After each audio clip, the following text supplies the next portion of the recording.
everybody, welcome back to my channel. Today I thought I'd do something a little bit different and I'm going to talk you through the 4 die cutting machines that I have. So let's jump into it.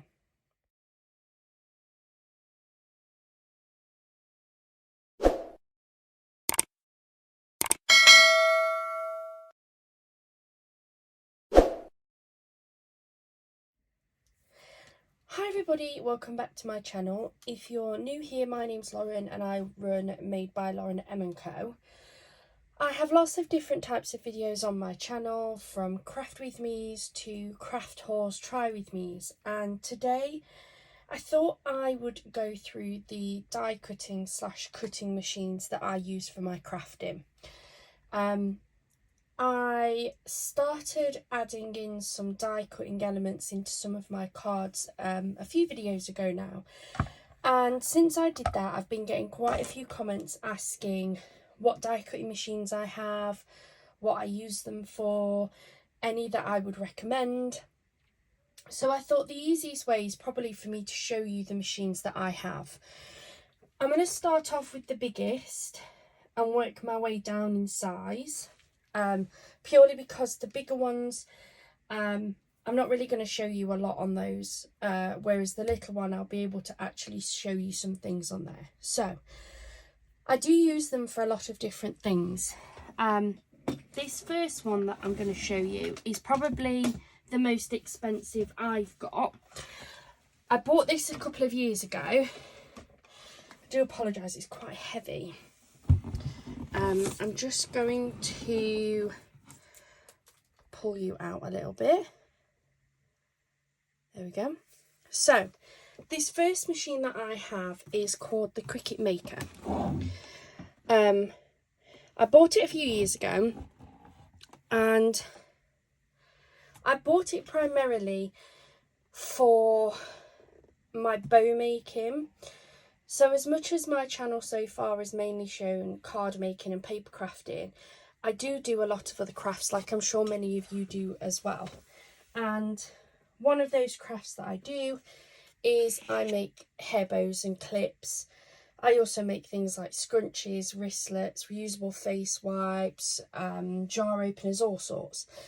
And I wanted a way to be able to make the most out of my bow making fabric. And you can use dies, and that is what I ended up moving on to. But a lot of people were saying about getting a machine that would use an SVG to cut things.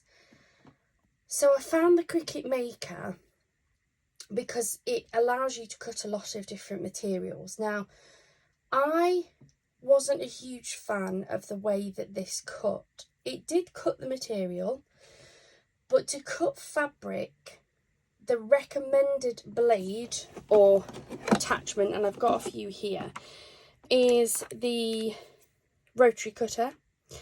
Because it is a rotary cutter and it's round and it spins, what I found was it didn't stop cutting at the end of the cut, so it would continue a little bit and I'd have all these horrible little nicks in like my tails here, and I just didn't like it. I have then gone on to use it for vinyl, and I find it really useful for my vinyl cutting, and I do use it quite a bit for that. I have seen that you can absolutely use it for paper cutting. I haven't really used it for that. I probably ought to, because it was a very expensive machine, certainly at the time. They've now brought out new versions, so they've got like a Maker 3 now. But I just don't really use it a great deal. So yeah. So it's nice, I would say, if you have the space and you have maybe more of a business. Mine, it is a business, but I'm not like amazingly busy. So I just don't find the need to use it. So it tends to just sit under my desk out of the way a little bit. But I know lots of people who absolutely love them. It's okay. It's not a go-to machine for me. So I'll move that one out the way. The next one I want to show you, and you have seen this in one of my July Craft Challenge videos, is the Todo, or the To-Do, or I haven't got a clue, TODO. So again, I bought this a while ago. It's very big and very heavy. It has A4 size cutting plate, so it has a really good big cutting surface on it, which is one of the reasons why I like it. It also has the metal plate, so you can do hot foiling on this. And the version of it that I bought actually came with some dies and some hot press foilers. Some of them I've used. Let's have a look what we got. So that was a die that came with it. That is the hot foil plate. So what you would do is place that on there, put your sheet of foil that's like heat reactive on there, then your cardstock or whatever it is you wanted to heat foil. It would foil up. Then you would have the coordinating die so that you could then die cut out that piece of foiling. I have used the hot foil plate, just not a lot, to be honest. One thing I do like about this is you can use it for different types of dies. So at the minute it's set up to use my thinlets, which are the thin little metal dies like this. But as somebody who also does bow making, my bow dies for that are the thick wooden ones. I'm just looking to see if I've got one handy and nearby, but I don't think I'm going to have one. Just bear with me.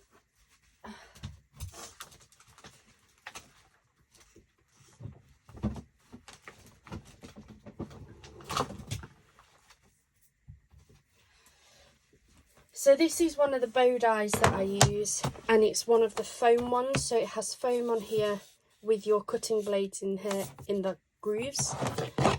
This one has a plastic backing, but inside this plastic backing is like a wood back to it. These are awesome. I absolutely love these for my bow making. They cut through the fabric absolutely beautifully.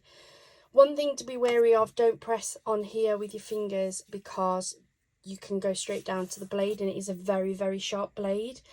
It's not like the thinlets where, like, you can rub your finger over a thinlet and it doesn't do anything. If you was to push hard enough that the foam was to go inside, you can cut your finger on this.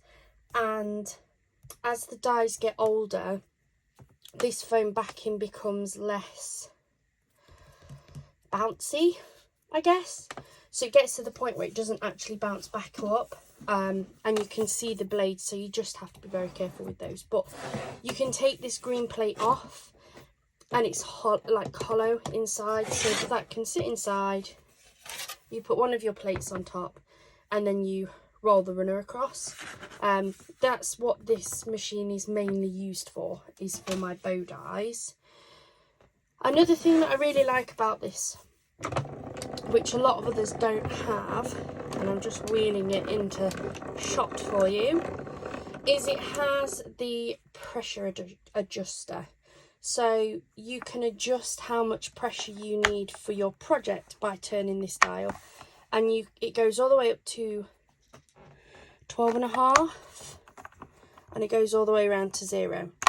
So if you've got something and you find it doesn't cut the first time, you can take this down, and that lowers the bar inside so that it reels it tighter. If you find that you're struggling to get your project through because it's too thick, you can lift that, turn it up, push it back down, and the bar inside will have lifted to give you more room. I do really like it, but it's quite large, and because of the electronics in it, it's really, really heavy, especially one side where the electronics sit. So as much as I use it a lot for my bow making, It's not my favourite die cutting machine for like cards or anything. I do use it, especially if I've got really big dies, and you guys have seen me use this on some of the paper boutique ones, but it's not my favourite. I don't even know if they still do it, to be honest. You probably pick them up second hand, but I'm not sure if they still exist new. I've had it for a long time. I would say I've had that for probably, oh God, probably at least 6 years, that one, if not longer. Loved it on the show that it was on, not so much when I got it back. The next one I've got, and most of you will recognise this anyway, is the Big Shot. Now, I bought this, probably about 3-4 years ago. I picked it up before I got the Maker, but it was after the Todo, because I'd just given up with how big the Todo was. I bought this second hand, new. I think they are about 60 quid, £60, I think, new. I managed to pick this up along with like the plates and stuff for about £20 on eBay. So you can definitely find them. I do really like it. It's another one where you can kind of adjust what size of dies you use. So it's automatically shallow. So my bow making dies will fit straight through that, no problem.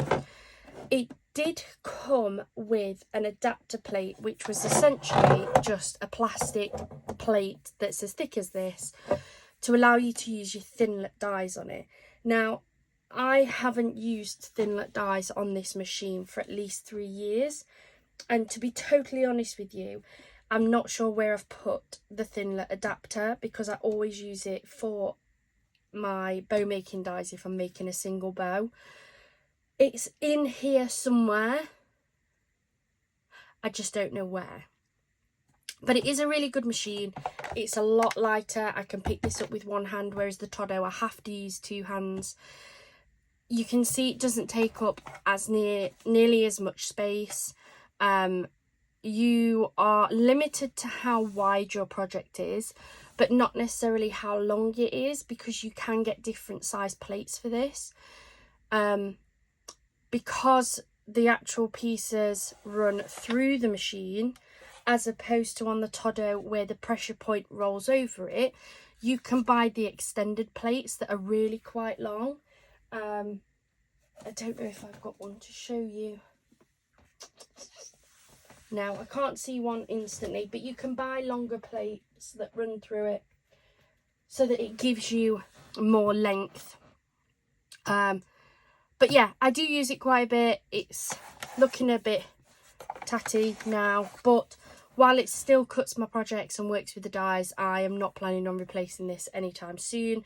But out of the machines I've showed you so far, if this one was to break, this one would definitely get replaced. If the other 2 broke, I don't know if I would replace them, to be perfectly honest. This was one of the cheapest ones I've had, and by far the most practical, most useful and most used die machine I've got. So then that brings me over to my smallest machine, and you guys have definitely seen this in lots of my videos, and that is this little dinky Sizzix Sidekick. I absolutely love this. I only bought it, what would it be, a couple of months ago now. Haven't had it long at all, and I think it's just absolutely perfect for those small projects. It sits on my desk. It takes up barely any room whatsoever. It is really, really light, but it packs a punch. It can absolutely cut all of my little dies. I can use it for some of my small embossing folders. You can even use it for stamping if you want to put stamps through it. I don't see the need, but some people may want to do that. I've been able to pick up a lot of small dies from Temu that work through it absolutely fantastically. I purchased the set, So the set came with the die cutting machine itself. It came with 2 of the mini cutting plates. It also came with a grey embossing plate that was on my desk, but now I can't see it because of course I'm blind. It also came with a mini set of dies, a mini embossing folder and a mini set of stamps, and I think it was just absolutely brilliant. I can't remember how much it was. I think the entire set was about £40, but I think I got it on offer.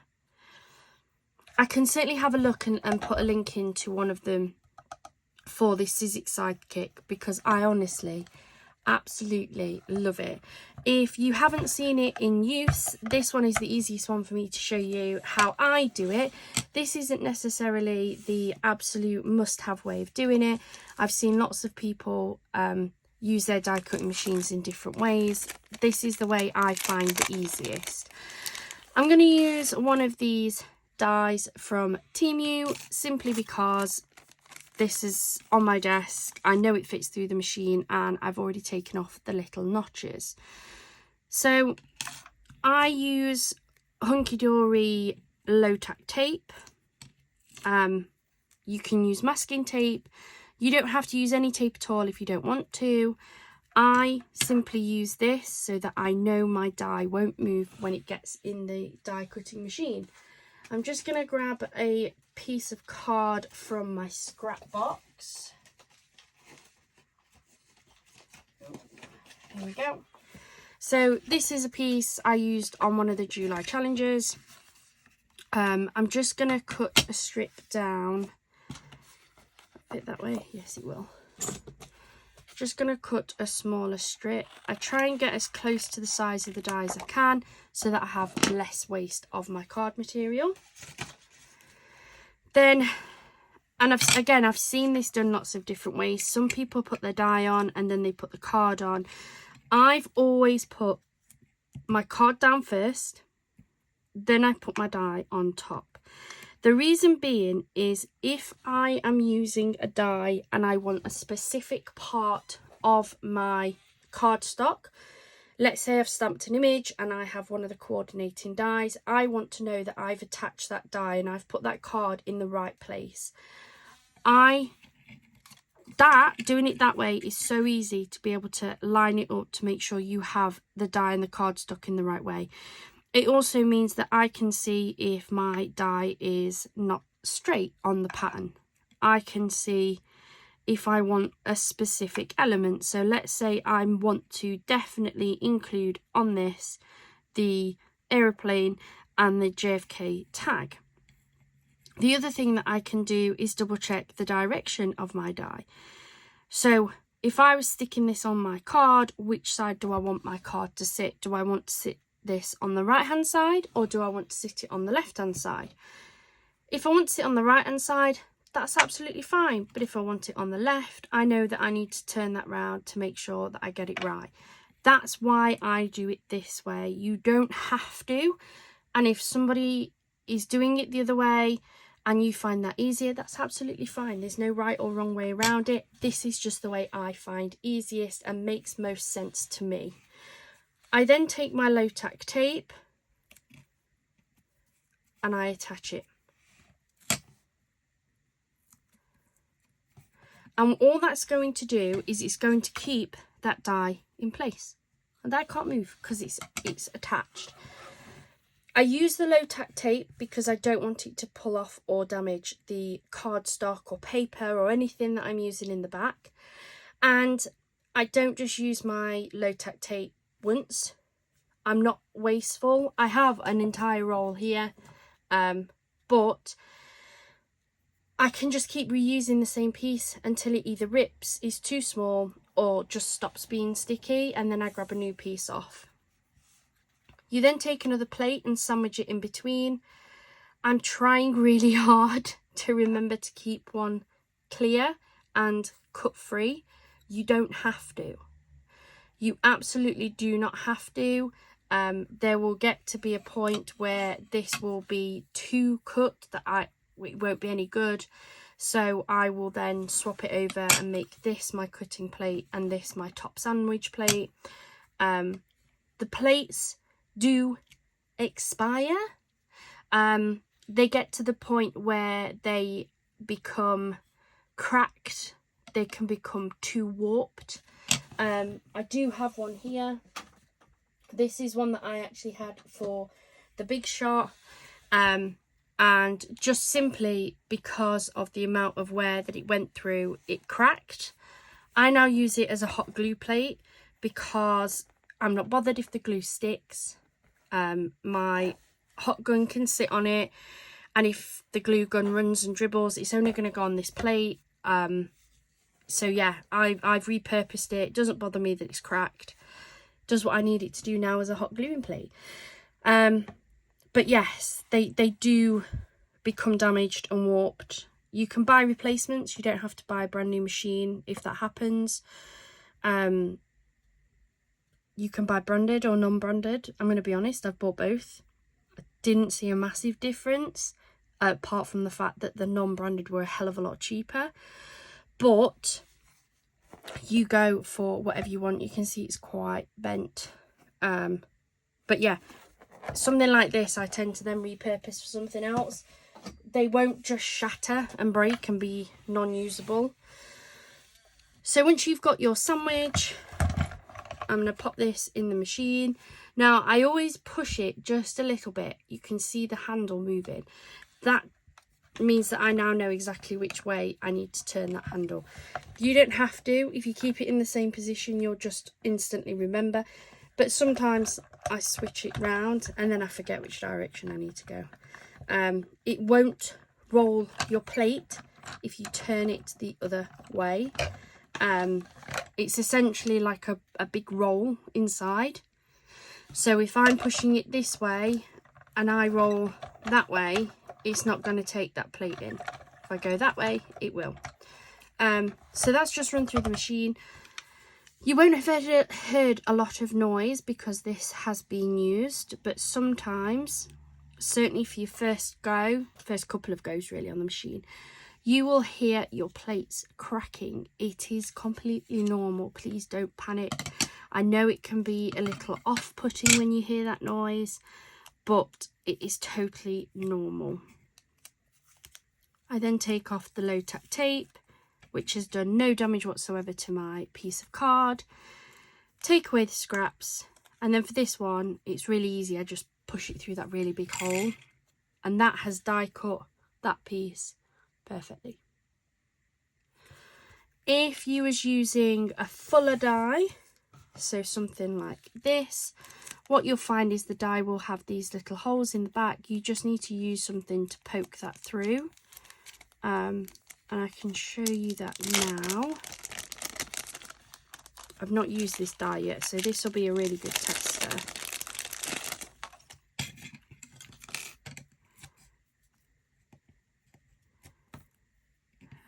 Take those off. That one can stay actually. Let me grab, I'll use the same piece of card because it's just easier.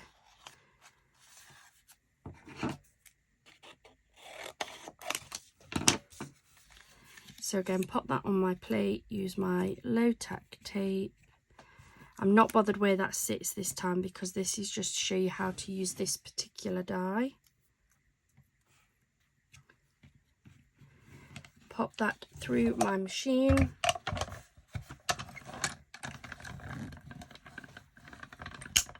There we go. I hope you heard that on the camera. So that was a little crack. It was the plates adjusting to the die that I'm using. I'm not worried. It's totally natural. I'm going to take this off. Take my low tack tape off so I can show you. So this isn't a hollow die on the other side, it's solid, but my little reindeer has stuck inside of there. Now you can get pokey tools. I've seen people using, and I've actually used like the ends of crochet hooks. So this is like a teeny tiny crochet hook. It's got the little point on the end. So I've used that. I've seen some people use like pens and things, or I've got a set of tweezers that I use for my crafting. They're quite sharp on the end. And you essentially just poke these holes out. So the first ones I'm going to poke out are the ones that I can see relate to these little intricate detail bits. So they are now all gone. That was just poked back in. It's gone now. And so now I'm left with the piece I'm going to keep. And you can see that along the edge we have some pokey holes. So you just give a little poke in those holes and it should, there you go, lift out. And there is our little reindeer. And what you can do is, obviously like with this one, the nose is connected, so you can have it as a matching nose. If you wanted that to be a different colour, you can just snip these little bits that are attaching that and then replace it with a different colour. And that's how I use my die cutting machines. I hope some of you have found it quite useful. If you want me to go into any of them in any more detail, particularly the bigger ones, then let me know. I'm more than happy to do that. Yeah, I can absolutely go through those. That's not a problem. But that's the general way of using the die cutting machines, or certainly the way that I use them. I hope it's answered a lot of your questions as well. Please let me know in the comments down below. And if you guys are already die cutters, what machines do you have? Do you have anything different? Is there any that you could maybe recommend? I know there's lots out there. I know there's things like the Brothers Scan and Cut. There's the Silhouette. There's also a lot of non-branded ones that they're coming out with now that I think are quite, they look quite good. I don't know what they're like to use. But yeah, if you've got a die cutting machine, let me know what you've got and what you think about it. Thank you so much for joining me today. I hope it has been useful. I know it was a little bit of a different video to what I normally make, but I'd had so many comments and questions about it. I thought it was worth giving it a go. If you'd like to see more of these, then please let me know in the comments down below. One, if you would like more, what have I got? How do I use them? And two, if so, what do you want me to show? Because yeah, I'm more than happy to make whatever videos you guys want, really. Thank you so much for joining me today. I hope you have a wonderful rest of your day and a wonderful week as well. Bye for now.